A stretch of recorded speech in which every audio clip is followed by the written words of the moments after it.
Valletta is the capital city of Malta and a popular tourist destination. The city is known for its rich history and cultural heritage, which is evident in its beautiful architecture and numerous landmarks.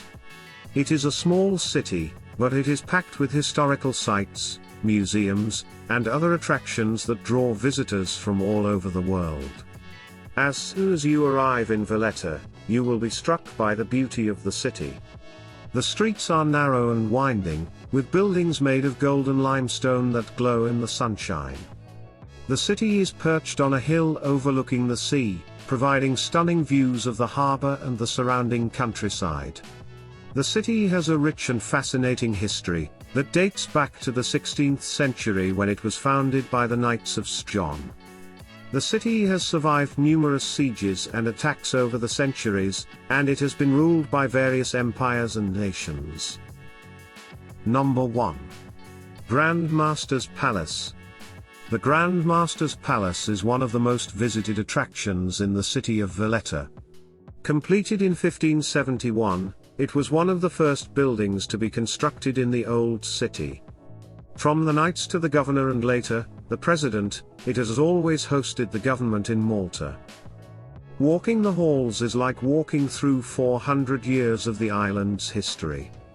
The interior is far grander than the simple exterior. Number 2. St. John's Co-Cathedral. John's Co-Cathedral is an incredibly ornate church in Valletta. It was completed in 1577, and is dedicated to the patron saint of the Order of St. John.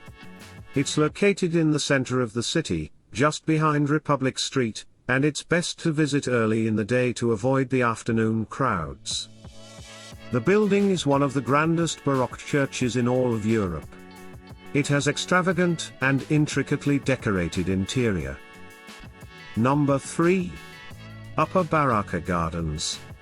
The Upper Barrakka Gardens offer one of the island's best viewpoints, with an unmatched panorama of the harbor and the three cities in the background. The gardens date back as far as the 17th century, but were only made public in 1824. The main gate is near the Malta Stock Exchange. Try to plan your visit around midday, when a cannon is fired from the saluting battery just below the main terrace.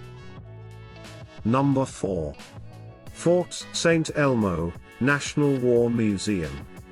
Fort St. Elmo is an imposing structure on the peninsula's shoreline, dividing Valletta's grand harbor from its other harbor, called Marsamxit.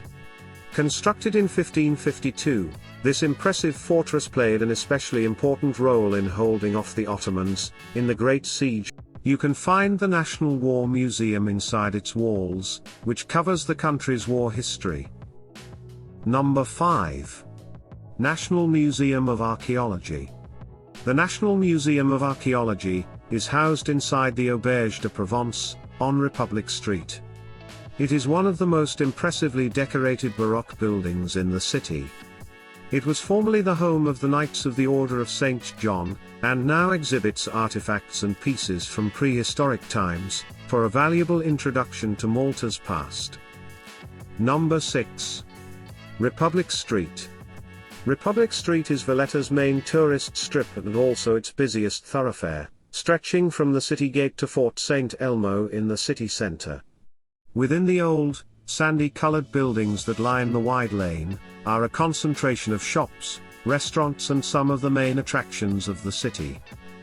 A stroll down the street is best done in the morning, when crowds are smaller. You can stop to enjoy the beautiful, old architecture. Number 7. The Three Cities. The medieval fort settlements known as the Three Cities of Birgu, Sengli, and Bormala, sit across from the Grand Harbour. A worthwhile day trip from Valletta, they were the first fortified cities, built by the Knights of St. John, when they arrived in 1530, because of their strategic location in protecting the port. A regular ferry service connects Bormala with the waterfront. Number 8. Valletta Waterfront. The historical Valletta Waterfront and Promenade are where ships have docked for centuries, and great food and wine can now be found in several high-class restaurants. Cruise ships and ferries still use the dock as it's the main gateway into the city, for those arriving on the island by boat. However, it retains a tranquil vibe with a fully restored pedestrian promenade, that's excellent for spending a laid-back evening. Number 9. Manoel Theatre. The Manoel Theatre is an incredible example of Baroque architecture in Valletta. Built in 1731, its oval-shaped auditorium has seen opera and dramatic performances up until the present, making it one of Europe's oldest functioning theatres. You can explore the interior of the theatre on a guided tour, which is run every 45 minutes during opening times. A staff member will take you through the auditorium. Number 10. Strait Street. Strait Street is arguably the liveliest and most entertaining part of Valletta, especially after dark. Running parallel to Republic Street in the city centre, it was once referred to as the Gut, because of its seedy demeanour as the red light district for soldiers and sailors visiting Malta in the 20th century.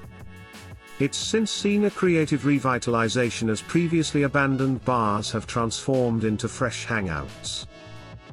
Valletta is a must-visit destination for tourists seeking a blend of history, culture, and entertainment. With its stunning architecture, rich history, and bustling streets, Valletta offers an unforgettable experience that will leave visitors with cherished memories. From exploring the city's museums and galleries, to indulging in traditional Maltese cuisine and soaking up the Mediterranean sun, there's something for everyone in Valletta.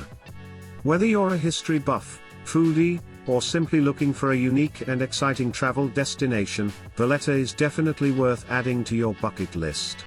Hope you enjoyed the video. Thank you for watching. Don't forget to subscribe.